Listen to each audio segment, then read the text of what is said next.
हर साल पूरे world wide ये मिलियंस ऑफ पीपल को अपने कब्जे में लेता है। अगर हम अपने इंडिया की ही बात करें तो हमें यह पता चलता है कि हर साल लाखों लोग इसके चपेट में आ जाते हैं और हजारों लोगों को अपने जान से खेलना पड़ता है। ये हमारे बायोलॉजी और मेडिसिन की फील्ड में एक ऐसा ब्रांच है जो आज भी बहुत सारे मिस्ट्रीज को अपने साथ रखे हुए है। हमारे रिसर्चर्स, हमारे बायोलॉजिस्ट दिन रात इसके ऊपर रिसर्च में लगे हैं, फिर भी वो पूरी तरीके से इससे संतुष्ट नहीं है। आज भी हमारे बायोलॉजिस्ट ये जानने में लगे हुए हैं कि ये होता क्या है। हमारे बायोलॉजिस्ट, हमारे रिसर्चर्स आज भी इसके डायग्नोसिस के ऊपर रिसर्च कर रहे हैं। इसका ट्रीटमेंट क्या है, इसके ऊपर आज भी रिसर्च चल रहा है। Yes, I am talking about the cancer.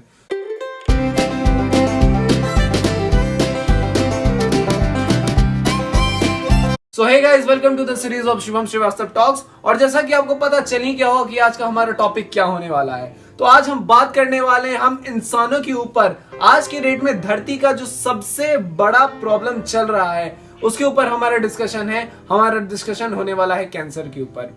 ये एक बेसिक नॉलेज रखना हम सभी को जरूरी है। ऐसा नहीं है कि अगर कोई मेडिकल फील्ड से जुड़ा है उसी के लिए ये टॉपिक है। चूंकि ये हमारे समाज का बहुत बड़ा प्रॉब्लम हो चुका है तो हमें सबको एक बेसिक नॉलेज रखना बहुत जरूरी होता है। इसलिए आज का टॉपिक हम लेकर के आ रहे हैं कैंसर। तो शुरू करते हैं। अगर हम इसके ऊपर एक डिस्कशन करने जाएं तो हमें पता चलता है, हम अपने समाज में अगर अगल बगल देखें तो हमें यह पता चलता है कि अगर किसी बंदे को कैंसर है, अगर उसे इनिशियल स्टेज में पकड़ा गया, अगर इनिशियल स्टेज में उसे पता चल गया है कि उसे कैंसर है, तभी उसका ट्रीटमेंट करके उसको बचाना संभव हो पाता है। नहीं तो उस पेशेंट को बचाना लगभग सा नामुमकिन हो जाता है। ये डिपेंड नहीं करता कि आप कितने पैसे वाले हैं, आपके पास कितना पैसा है। पैसा होने से भी इस बीमारी में कुछ नहीं होता। लोग बाहर जाकर के बहुत फॉरेन कंट्रीज में इसका इलाज भी करवाते हैं, फिर भी रिजल्ट उनके पक्ष में कभी आता है और कभी उनके पक्ष में वो रिजल्ट नहीं आता है। तो आखिर ऐसा इसमें क्या है, इसको हम जानना शुरू करते हैं। अगर हम इसे बायोलॉजिकल वर्ल्ड में कदम रख करके देखने की कोशिश करें तो हमें यह पता चलता है कि हमारा लिविंग सिस्टम, जैसा कि कोई एक इंसान है, उसके अगर यूनिट की बात करें तो वो एक सेल का बना होता है। फाइन, हर एक सेल एक दूसरे से जुड़ा होता है और फाइनली वो एक टिश्यू को तैयार करता है। एंड देन उसके बाद ऑर्गन सिस्टम, एंड फाइनली हम इंसान बन करके तैयार होते हैं। तो सबसे छोटा यूनिट जो है हमारे बॉडी में वो हमारा सेल है। हर एक सेल के पास उसका एक कैपेसिटी होता है जिसके बदौलत वो ग्रो करता है, वो डिवाइड करता है। ठीक है, तो सेल का एक ऐसा ही एक प्रॉपर्टी है जिसे हम कहते हैं कांटेक्ट इनहिबिशन। ये सेल की एक ऐसी प्रॉपर्टी होती है जो सेल को उसके औकात में रखता है। कहने का ये मतलब है कि हर एक सेल जरूरत पड़ने पर ही डिवाइड करता है, और जो सेल इस अपने कैपेसिटी को, इस अपने प्रॉपर्टी को खो देता है, वो अपने मनचाहे तरीके से डिवाइड करना शुरू करता है। जैसे कि एक सिंपल अगर हम एग्जांपल लेके चले तो जैसे कि कोई भी बंदा हो या फिर कोई भी, जैसे कि एक बैंक का कोई स्टाफ हो, क्लर्क होता है, उसका एक अपना एक लेवल है कि उसके ऊपर वो डिसीजन नहीं ले सकता है। वो ब्रांच मैनेजर की जगह अपने डिसीजन नहीं सुना देगा।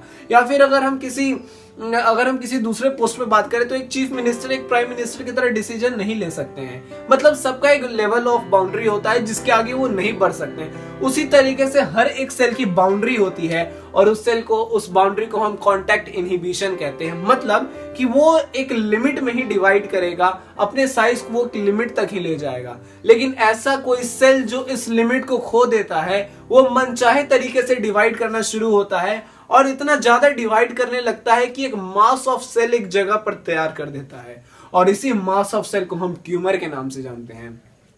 हम इन डिटेल और अगर देखें तो हमें पता चलता है कि ये ट्यूमर जो होता है, ये ट्यूमर सेल, ये दो तरीके का होता है। पहले को कहते हैं हम लोग benign and the second one is known as malignant. Benign और मैलिग्नेंट ये दो तरीके का ट्यूमर है। अगर इन दोनों के बारे में हम देखें और इन दोनों के बीच में डिफरेंस क्या है इसको जानने की कोशिश करें तो हमें पता चलता है कि बेनिग्न ट्यूमर जो होता है वो मैलिग्नेंट ट्यूमर से थोड़ा कम नुकसानदायक है हमारे लिए। क्योंकि बेनिग्न ट्यूमर की खासियत ये है कि वो जिस भी साइट पर होगा वहीं पर वो रह जाएगा। फॉर एग्जांपल कि अगर वो लंग्स में होता है तो वो वहीं तक रह जाएगा, वो हमारे बॉडी के दूसरे पार्ट्स तक नहीं जाएगा। लेकिन मैलिग्नेंट ट्यूमर की एक ऐसी खास बात है कि वो जहां पर भी होता है वो एक जगह से निकल करके दूसरे जगह, बॉडी के दूसरे जगह में इन करता है और जहां पे भी ये जाता है वहां पर एक नया ट्यूमर सेल तैयार कर देता है। इसलिए मैलिग्नेंट ट्यूमर जो होता है वो बेनिग्न ट्यूमर से ज्यादा हमारे लिए नुकसानदायक है। अगर इसके बेसिक्स के ऊपर देखिए, इसके डायग्नोसिस के ऊपर अगर हम चर्चा करें तो हमें यह पता चलता है कि हमारे पास एक सिंपल सा एक प्रोसेस है जो कभी सुना भी होगा तुमने, जिसे लोग बायोप्सी के नाम से जानते हैं। बायोप्सी एक ऐसा प्रोसेस है जिसके अंदर किसी भी जो कोई सेल है जिसमें डाउट है कि वहां पर कैंसर हो सकता है, वहां से टिश्यू को कट किया जाता है। कट करने के बाद उसको स्टेन किया जाता है। स्टेन करने के बाद उसको छोटे छोटे स्लाइसेस में कट कर दिया जाता है और उसको स्लाइस में कट कर देने के बाद माइक्रोस्कोप के अंदर उसका स्टडी किया जाता है, जहां पर हमें यह पता चलता है कि इस सेल में कैंसर है या इस सेल में कैंसर नहीं है। ये बायोप्सी और क्या कहते हैं टिश्यू की स्टडी के बाद हम क्लियर कर पाते हैं। अगर हम फिर भी क्लियर नहीं हो पाते हैं, हमारे पास और भी बहुत सारे ऑप्शंस हैं। फॉर एग्जांपल हमारे पास एक्सरे है, हमारे पास सीटी स्कैन है, हमारे पास एमआरआई है। हम अगर कोई नॉन मेडिकल बंदा है तो वो किसी एक्सरे प्लेट को देखेगा या फिर वो किसी सीटी स्कैन के प्लेट को देखेगा या फिर वो किसी एमआरआई के प्लेट को देखेगा, उसे लगभग एक जैसा ही दिखता है, लेकिन एक्चुअली वो एक नहीं होता, उसमें बहुत सारे डिफरेंस है। अगर हम एक एक्सरे की बात करें तो हमें पता चलता है कि हमारे बॉडी के थ्रू एक रे को पास करवाया जाता है, एक्सरेज को पास कराया जाता है और हमारे बोन्स और हमारे मसल्स का एक 2D इमेज एक शीट पर तैयार कर करके हमें दे दिया जाता है। This is the x-ray. अगर हम एक सीटी स्कैन की बात करें जिसे कंप्यूटर टोमोग्राफी भी कहते हैं, इसके अंदर क्या होता है, जो एक्सरे एक 2D इमेज हमें बना करके दे रहा था, वही सीटी स्कैन एक 3D इमेज हमें तैयार करके देता है, 3 डायमेंशनल इमेज तैयार करके देता है, जो हमें बेटर स्टडी करने में हेल्प करता है। और वहीं हम एमआरआई की बात करें, मैग्नेटिक रेजोनेंस इमेजिंग, मतलब एक मैग्नेटिक फील्ड हम तैयार करते हैं उस पेशेंट के चारों तरफ, एक मैग्नेटिक फील्ड के मदद से उसके बॉडी में present different organs, different tissue का एक बहुत ज्यादा इमेज, हर एक एंगल से एक 3D इमेज हम तैयार करते हैं और उसे हम एमआरआई कहते हैं। अगर कोई केस है जो सीटी स्कैन से भी ना पकड़ा गया हो, मोस्ट प्रोबेबली वो एमआरआई के बाद पकड़ा जाता है। हम इसके बाद ये तय कर लेते हैं कि इस बंदे को इन्फेक्शन हो सकता है या इस बंदे को इन्फेक्शन नहीं हो सकता है। अगर हम कैंसर के एजेंट की बात करें कि किस कारण से कैंसर्स होते हैं, तो हमें पता चलता है कि किसी भी इंसान में कैंसर होने के या तो फिजिकल कारण हो सकता है या फिर केमिकल कारण या फिर बायोलॉजिकल कारण, मतलब कि फिजिकल एजेंट भी कैंसर करवा देता है, केमिकल एजेंट भी करवा देता है और बायोलॉजिकल एजेंट।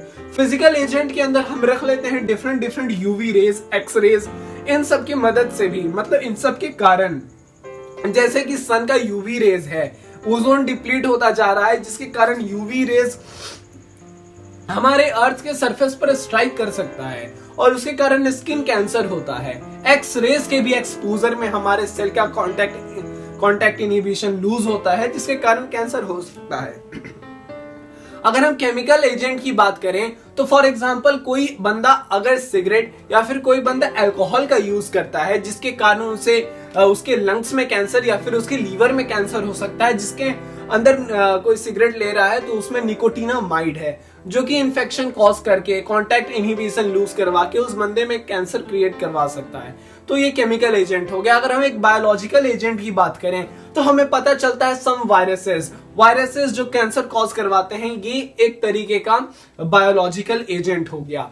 हमने जान लिया कि इसका डायग्नोसिस क्या है, ये किसके कारण होता है। तो फाइनली हमारे पास जो अब आता है सुविधा कि अब हम इस डिजीज का इलाज करें, तो भाई हमारे पास इसके ट्रीटमेंट की क्या क्या सुविधाएं हैं। तो हमें यह पता चलता है कि किसी भी कैंसर को ट्रीट करने के लिए हमारे पास बहुत सारे प्रोसेसेस हैं जिसके थ्रू हमें गुजरना पड़ता है, जिसमें कि पहला आता है सर्जरी।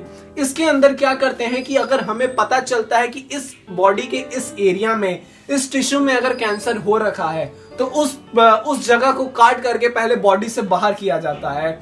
सेकेंड में हमारा आता है कीमोथेरेपी। यहाँ पे हम डिफरेंट ड्रग्स का यूज करके हर बंदे को उस बंदे का कीमोथेरेपी करते हैं, जिसमें उस बंदे के बॉडी में उन केमिकल्स को, उन ड्रग्स को भेजा जाता है। इसके मदद से जो फास्ट मतलब कि जो जल्दी जल्दी ऐसे सेल्स जो जल्दी जल्दी डिवाइड होते हैं उनको रोका जाता है कीमोथेरेपी की मदद से। क्योंकि कैंसरस सेल का एक खासियत होता है कि वो जल्दी जल्दी डिवाइड होता है, तो कीमोथेरेपी की मदद से हम उस चीज को रोक लेते हैं। इसका एक हमारे पास निगेटिव असर क्या पड़ता है कि fastly growing cells, for example हमारा हेयर सेल हमारा डैमेज होना शुरू होता है, हमारे बाल झड़ जाते हैं, उस पेशेंट का नाखून जो फास्टली ग्रोइंग सेल है ये भी झड़ जाता है। हमारे अंदर जो आरबीसी है, रेड ब्लड सेल्स, इनके अंदर भी सेल डिवीजन फास्टर रेट पे होता है, तो वहां पर भी कमी आती है और उस बंदे को कीमोथेरेपी की वजह से एनीमिया भी हो सकता है, मतलब उसे खून की भी कमी हो सकती है। कीमोथेरेपी के बाद हमारे पास एक आता है जिसके तहत हम क्या करते हैं, हम उस बंदे को मेडिसिन के मदद से हम उसके इम्यून सिस्टम को बूस्ट करते हैं। हमारे पास ये सारे होता है। हमारे पास एक और प्रोसेस है, इसी बीच हम रेडिएशन थेरेपी का भी यूज करते हैं। रेडिएशन थेरेपी के मदद से हम क्या करते हैं, सबसे पहले जो हमने किया सर्जरी, उसमें हमने उस सेल को काट के फेंक दिया। सेकंड में हमने किया कीमोथेरेपी, जहां पे हमने उन सेल्स को, जो थोड़ा बहुत सेल बच भी गया होगा गलती से, उसको क्या हो गया, फास्टली डिवाइड जो कर रहा था, रैपिड जिसमें डिवीजन हो रहा था, उसको हमने स्टॉप कर दिया। एंड फाइनली रेडिएशन के मदद से हम उन बचे खुचे सेल्स को किल कर देते हैं। एंड फाइनली लास्ट में हम इम्यून थेरेपी यूज करते हैं, जहां पे हम पेशेंट्स का इम्यून सिस्टम स्ट्रॉन्ग करवाते हैं। इन सब के बाद हम किसी पेशेंट को ठीक करते हैं। इसके बावजूद भी आज की डेट में अगर समय पर इसका पता चलता है तभी इसका इलाज पॉसिबल है, अदरवाइज इसका इलाज आज भी हमारे लिए पॉसिबल नहीं है। सो ये एक बेसिक नॉलेज था जो सभी के पास होना चाहिए। उम्मीद है कि तुम इस वीडियो से संतुष्ट होगे। एक छोटा सा इंट्रो था तुम्हारे सामने, और इस वीडियो को अगर तुम्हें पसंद आई हो तो प्लीज इसे लाइक कर देना। अगर तुम्हारा कोई व्यूज है इसमें कि कुछ इसमें तुम्हें अगर समझ में ना आया हो, या फिर कुछ तुम्हें पसंद आया हो, या फिर तुम्हें ना पसंद हो, उस चीज को भी नीचे कमेंट जरूर करना और इसे शेयर भी जरूर करना, और जाते जाते सब्सक्राइब जरूर कर देना और बेल आइकन को भी दबा देना, ताकि अगली बार ऐसी कोई वीडियो आई तो उसके नोटिफिकेशन तुम्हें जरूर मिले। And thank you so much.